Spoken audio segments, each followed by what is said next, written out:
He runs a construction company that works with JP Morgan, Hotel de Van, and the Royal Palaces, to name a few. What advice does Poole ambassador Chris Kane have for new startups and businesses? Does that advice include how he met the late Queen? It's all coming up on Work This Way.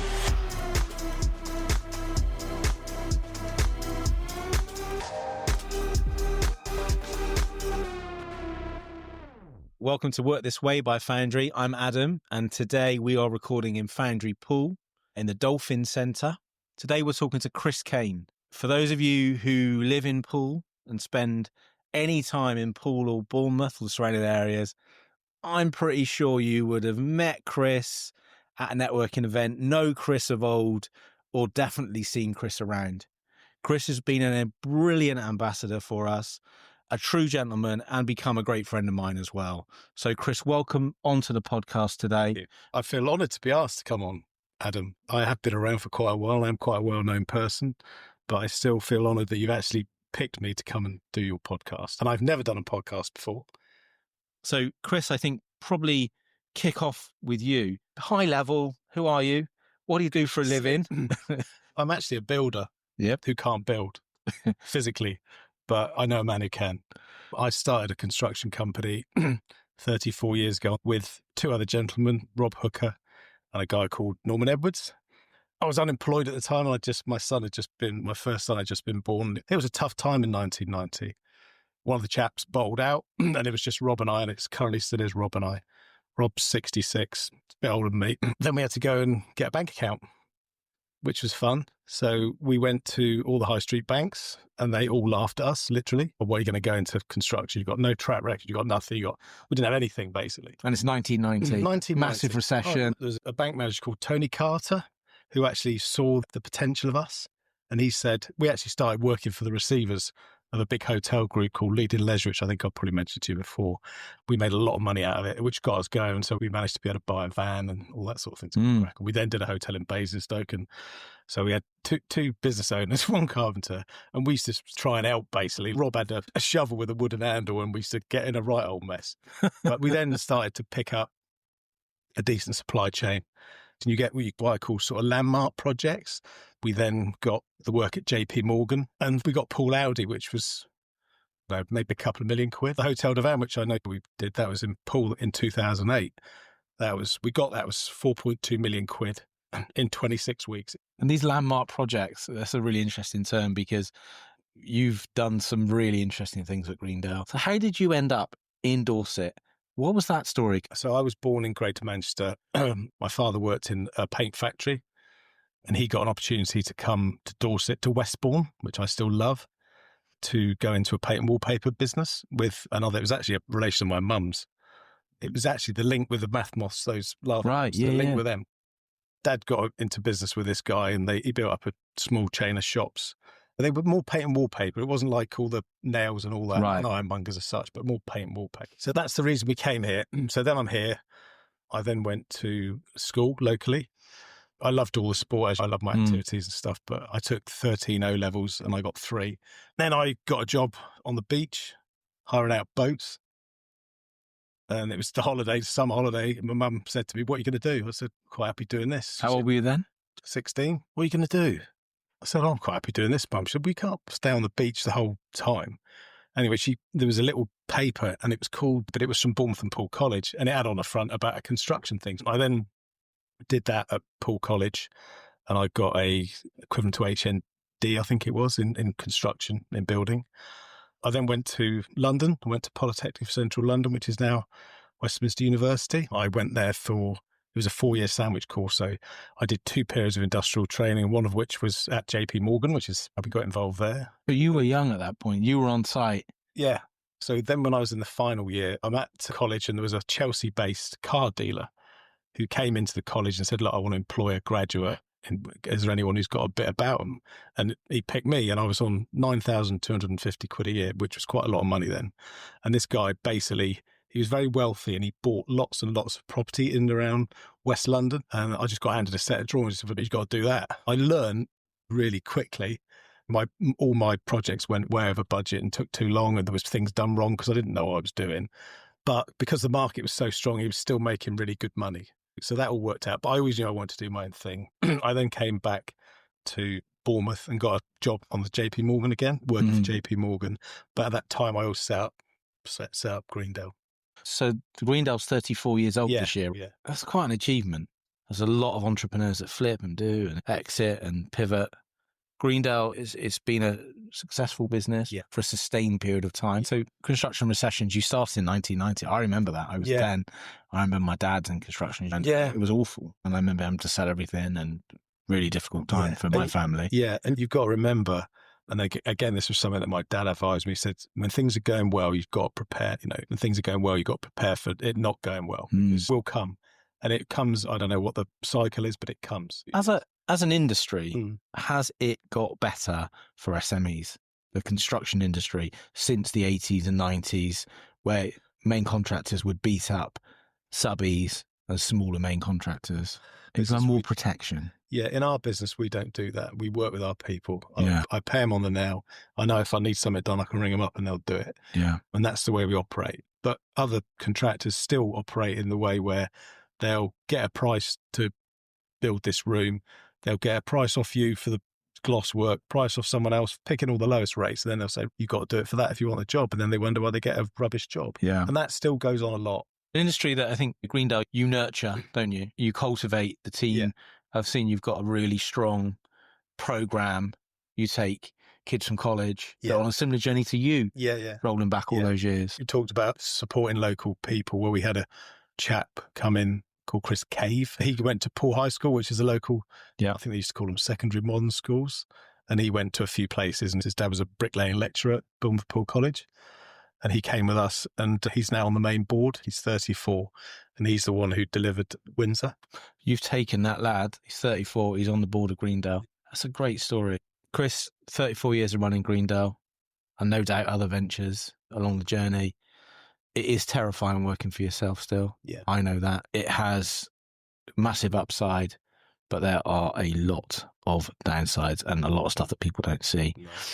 At Foundry, as we really believe in supporting entrepreneurs, startup founders, we've got predominantly a lot of young startup, early stage businesses. Those founders are going through the same journey that you went through with your carpenter and you and Rob went through 34 years ago. What advice would you give to these early stage businesses and founders today? Firstly, when you have a hiccup, don't give up. Listen to other people. Get yourself out there. I'll keep saying that because that's what I've done. And the consistency in your life, your lifestyle. You are up early, you're in the gym, you're running, you're consistent, you're 6 days a week.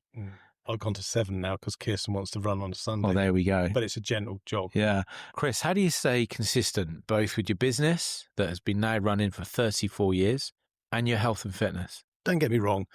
Most days my diary changes. Something else will come in. I do like structure. I like to know. I like to look at my diary. I like to know what's going on. And when things come in that don't go wrong, the curveballs, you think, here we go.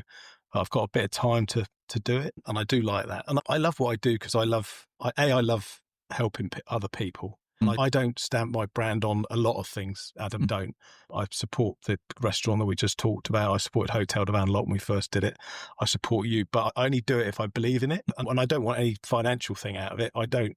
I just like to see it flourish. I like to see people flourish. If I've given a young person anywhere a bit of advice and they go off and do whatever, whether it's a monetary thing, whether it's a lifestyle thing or a physical challenge like you just said, it's just great. It just gives me great satisfaction to see people fulfill. It's one of the things I do remember from the university was that Maslow's hierarchy of needs. That my dad didn't go to school because he was ill. He was in hospital a lot. He had colitis, which basically got him in the end because it wasn't treated properly.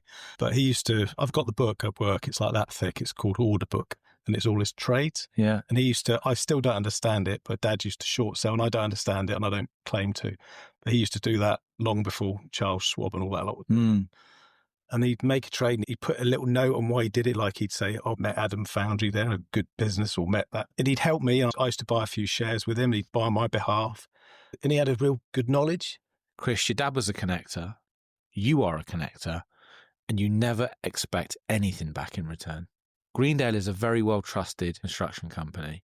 Give us a high point in your journey with Greendale so far. There's lots of high points. I think Doing the work for the royal household at Windsor Castle was for us to actually be awarded a project in close proximity to the Queen's quarters. As I probably said to you, I'm not allowed to tell you what we did because we all had to sign the stuff. But when you're working in a room and that door there is the one, and she was fantastic with all the guys and all the rest of it.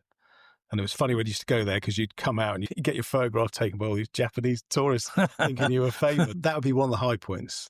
The other high point would probably be, Hotel de Van for me was a really big project personally because I spent a lot of time there.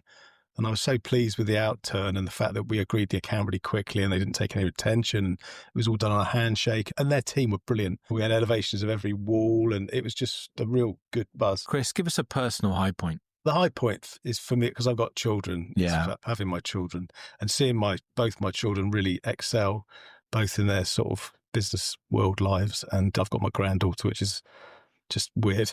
Yeah. I'm having dinner with her tomorrow night, actually. Well, we're going to Baffy for a pizza, which is good. So that's probably high points. And then being able to buy a lovely house where I used to live. And I love my cars and cruising around in one of my old classics is just great. And doing things with my friends is just great. I've been asked quite a few times, is there more than one of you? Don't quite know. I get round everywhere. Chris, you've been in and around Poole, a town that, like many high streets, you've probably seen it all. What's your perception of Poole now, to say 5 years ago or 15 years ago? I think 5 years ago, well, it's an improving picture, I think. It will take some time for the high street to come right back up. But I think it eventually will, because there's always an effect when something good goes in, then other people go, that's good, let's invest in that. And also people with insight will see it's a bit down. You can probably buy stuff fairly cheap. Investors, yeah. So you might get that. Poole High Street, from the quay up, you've seen the change. You've built the divan. You are currently refurbishing the museum. Poole Museum, which is a beautiful project. Yeah, that's BCP's biggest capital project at the moment, and lottery funded. And then you come up to the Dolphin, which is where we're sat today. So we are recording in the Dolphin in Foundry. Yeah. And I think back 3 years ago when I first came down here to look at the Dolphin Centre on behalf of Legal & General. It's amazing now that, for me, that we are sat here recording a podcast in the Dolphin Centre, which for me feels like it has shifted away from a shopping centre and is now a community asset. Your colleague I met outside, Greg Westover, he straight away came out with the word community. And while you were out of the room, and I don't mind saying it to you because you know what I think of you, and I said to him, I told the story of, if you'd have said anybody would have made this happen above Poole bus station, I'd have laughed because of my local knowledge. But what I said to him is, you got a knack of finding the opportunity and seeing the opportunity, which I think is, and clearly you do it everywhere. So you've got a real skill. You see the insight, it's tenacity that you've got, which is why it succeeds. Thanks, Chris. I believe in Poole. Yeah. I could see the potential. We could see the potential. Legal & General understand the town. And I think a huge team effort to make this one happen. Chris, I talk a lot about consistency with you. You're consistent, Chris Kane, to me. Yeah. Fitness. Yeah. You smash it in the gym. You PT, you run. You win all the press-up competitions that I see on the whiteboards. There's not a whiff of a man your age around you. How do you do it? What's driving you? What drives me is to live longer and to do the things that I love, which is, I love skiing. And to ski when you're fit is so much better. That's what drives me. And it's almost a habit. I get up, wake up, whatever time I wake up, and the default is, right, I've got to do something before the day kicks off, which is generally about when things start. There's always stuff to do in there, whatever time you get up. And I do my exercise, and while I'm doing my exercise, I get time to think about the day. And then sometimes I think, I can't remember what I've got today. And I might stop and look at my phone and stuff like that. Then I think about what I've got to do. And I find that physical activity and that early morning stuff in such a beautiful place that we are. Because sometimes I come down, I look at the stars, you can hear the sea rolling. I don't put my earpods, you can see it. And it's quite magical and I find it quite spiritual, a lot of it. Don't get me wrong, a lot of the physical stuff, sometimes when you're on that assault bike and it's flipping killing you, you can hardly breathe. Or he's saying one more and you think, I can't do another one, and you fail. That's physically, that's painful. But then afterwards, when you finished it and you get in a shower or you for a dip or whatever, or go to the sea for a dip, you're always in come out, and I'm just like, you just feel so good. Yeah. So it's a really good habit that I've got. It's a beautiful place to be based. It is. It does help. Yeah. And I come down and spend time here. I love it. Yeah. You know, and I get to spend time with you and other members. And it's a real privilege. How do you master that work-play balance? Because clearly you run a big business, got a lot of people working for you. There's a lot of wages there. It's a big payroll nowadays. How do you is it exercise? Is that your thing? That helps me a lot. Yeah. And if I can't do it, I'd make it. It's an appointment in my diary that I can't miss. Whatever. It's got to be done. You've got to do it. Otherwise, It's so easy. If it was like after work tonight, I could just say, oh no, I can't go because I'm tired or I can't this. But you just got to do it. Yeah. And it's just part of a discipline that I've got. And as I get older, I might not be able to run. I might have to walk, but I'll still be out doing something. Chris, we talked about professional high points, personal high points, but I do know a story about you where you met the Queen. Yes. And it's a brilliant story. And you've actually got a brick, right? Yeah, with the Queen on it, which actually I was looking at the other day. So what happened was, this was before we'd done any work for the royal household. And the Queen, I don't know how we actually got involved in it, but it was a garden party at the Goring Hotel, which is the back of Buckingham Palace. It's a lovely hotel if ever you're in that part of town. And the Queen was there with invited guests. And there was Margaret Thatcher was there in a bright pink coat. Paul O'Grady was there. There was lots of other dignitaries or well-known people. And I got our bricklayer at the time to bring up a truckload of buff-coloured bricks. And my secretary at the time did calligraphy, and we sold the bricks to the people that had arrived. And they wrote Paul O'Grady, the Queen. We then laid them dry in the shape of a turret because the fundraising was for the Castle of May, Queen Mother's home. Right. The turret was falling down. They needed money. So we raised a lot of money on that day. And we've actually got a picture of the Queen laying the brick on this. And then I shook her hand ungloved. Yeah, and I met her and she remembered me the following year because we did the memorial at the RNLI, and she said, you're the builder from Poole that built the memorial, aren't you? Yeah. She said you were very kind to my mother. That's a great story. She walked around that garden for hours. Yeah. With a glass of water in her hand, just walking around. And everyone, these royal things, everyone's standing there waiting for her to come up. And it's funny, we had Princess Anne was at one of our projects yesterday. I didn't see her because unfortunately I didn't know what time she was coming. It didn't fit in my diary. But I also met her at Dolphin Castle when she came to the opening of that a few years ago. And she was very knowledgeable, actually, about construction. She knew about the special glass with the bubbles in it, the restoration glass. You've seen a lot. I can imagine you've seen some interesting sites living in Sandbanks. Sandbanks feels like a whole different world from Poole Town Centre, but it's only a couple of miles away. And yes, it is a different world when it comes to real estate, but there is a community there, and you are very much a part of that community. Most of the people from that community that I know are people that have done very well in business, basically, and either still are or have sold. There's some of the families that I called old money, and most of them are, 99% of the people on there that I know are really nice people. Yeah. People that aren't don't seem to stay. Do you think that having these incredibly interesting, successful people from all walks of life surrounding yourself with these individuals, that has propelled you with your personal progression, in your business progression? Without a doubt. Chris, a lot of stuff on LinkedIn. Yeah. You are very active on social media. Yeah. You've really embraced it. Yeah. I saw something the other day about a family fun day at Greendale. Yeah. Really impressed by that. You've got a lot of people working for you now. Yeah. Is that a yearly thing? Yeah, it's every year. I've done it for the past few years, and it's at Parley. It's lovely, and if the weather's good, it helps because it's all outdoors, and there's big chess sets and Jenga and face painting, and as a magician for the kids, and they all come along with their partners, and not all, but most, and their children and their grandchildren even. And you go there and you look and you think, oh my God, in a way, I'm responsible for all these people's livelihoods, paying their mortgages, feeding their children, clothing their children. And it's that sometimes weighs on me a bit. Chris, a lot about Greendale. Yeah. What you and Rob have done is really inspiring, consistent, again. What you reading at the moment? What do you read a lot of, or are you reading something in particular? Yeah, I don't read books per se, but it's called My Own Work by my friends who know a lot more about shares than me. and it's the weekend FT. And I've got the one I've got with me today is last weekend's, and I've not even touched those bits that I brought yet. So I don't cover to cover it, but I pick bits out of it, and I think it's a really good read. And in fact, I said to someone before, there's one section of it that's called Money, and it has 3 shares, and it says buy, sell, or hold. And I think if you just stick to that policy and that, overall you'd be up, which is good. So driving, everyone knows you for your cars. Yeah. If you live around here, you know that Chris has got some amazing cars. Over the years, you've had some amazing cars. Yeah. And you bought and sold a few amazing cars. Yeah. And I know you've got a really special car at the moment because I see you in it a lot. Yeah.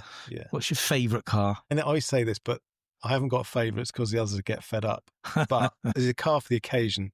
So if I'm taking Mum for Sunday lunch to the Royal Motor, it would be the RS4 because she just thinks it's a plain old Audi. It's a rocket ship. If I want to go posing at the weekend, like most weekends, I get the E-Type out and go and drive around a little bit. Me and producer Gary got a ride in that on a rainy day after a run once. Yeah. We appreciated that. And then last week I got the convertible Porsche out, but it was nice weather last weekend, and I left the roof off and it filled up with rain the next day. So that went straight back into the garage, which is where it is now.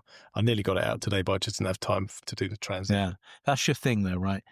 I love cars. Yeah. And you've always loved cars. I've always loved cars. Yeah. Was there a moment as a kid, as a little boy, that you saw a 911 Turbo, or you saw, what's the car? I like all sorts. The ones I'd like to have now, I'd love to get I've always liked the Lamborghini Miura. A classic. Yeah. The classic, because of that thing in the film when he goes at the start, when he goes down through the Alps. I love that. I love the James Bond Aston Martin. One of those, my mate's got one. Yeah, so one of those. But I see you on your scooter and you look very happy. Yeah. Scooting around on your Vespa. Yeah. I got in between meetings. Yeah, so I've got a 2011 Vespa 300 GTS, which gets me in and out of all the traffic. Yeah. Architects love it because it's all a little bit... Yeah, I'm sure. Edgy, yeah. Yeah, and it's cool. Chris, there's a lot of gratitude in your day. Is that something that's come from 60 trips around the sun? I think I've always been quite grateful for I'm lucky. We're pretty lucky. We are. Yeah.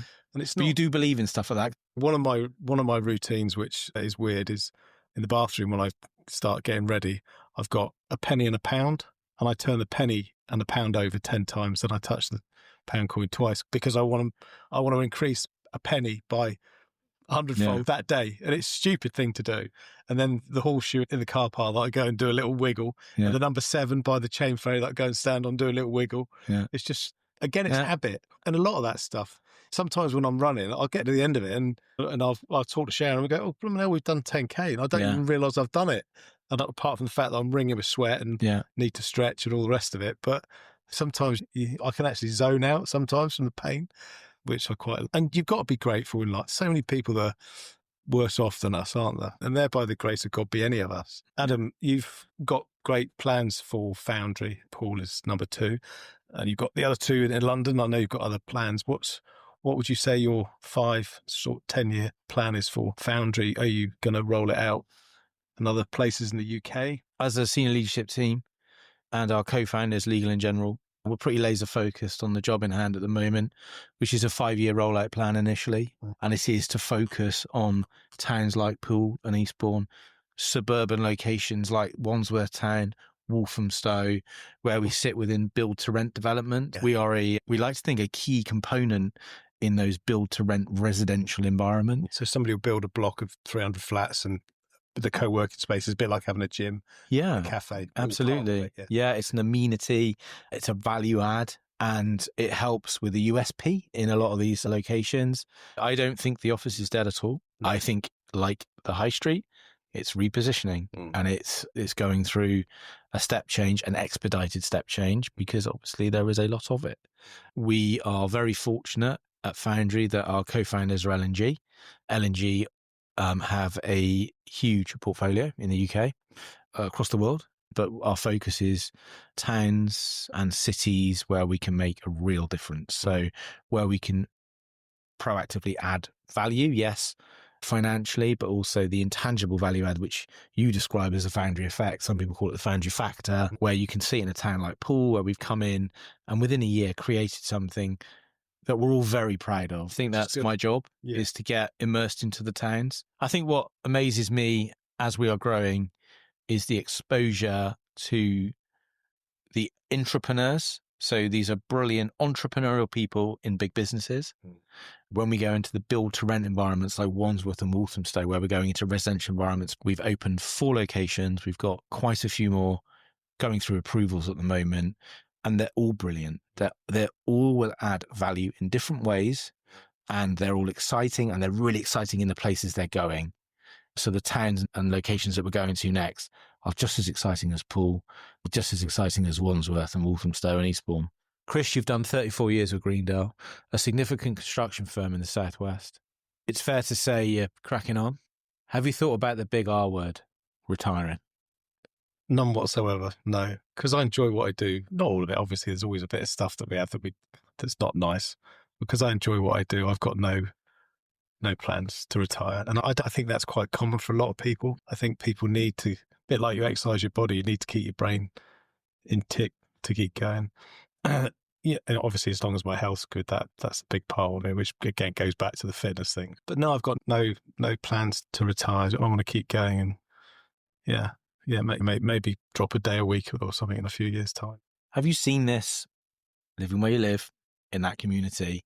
Have you seen this unfold multiple times? Yeah, there was a chap who sold a business, Mike. It was for a few $100 million. He sold it. And I spoke to him. He said, it was the worst week in my life. I said, why? He said, I'd gone from this empire of being in demand and doing stuff and doing deals and dealing with issues like you do in a massive, much bigger than any of us. And he said, and suddenly I got all this cash, but I hadn't got anything. I'd not planned anything. He lost his wife. He was fed up. Now he's fine. He's got a new girlfriend. He's got a dog. He's got a house in Normandy. He's got a lovely house. Filling his day. He's filling his day, but he's done it. I'm having a nice chat with you. This isn't work, really, to me. It's just chatting with someone that I've got to know in that environment. Chris, thank you so much for being so open and honest today. You're a fantastic Poole ambassador.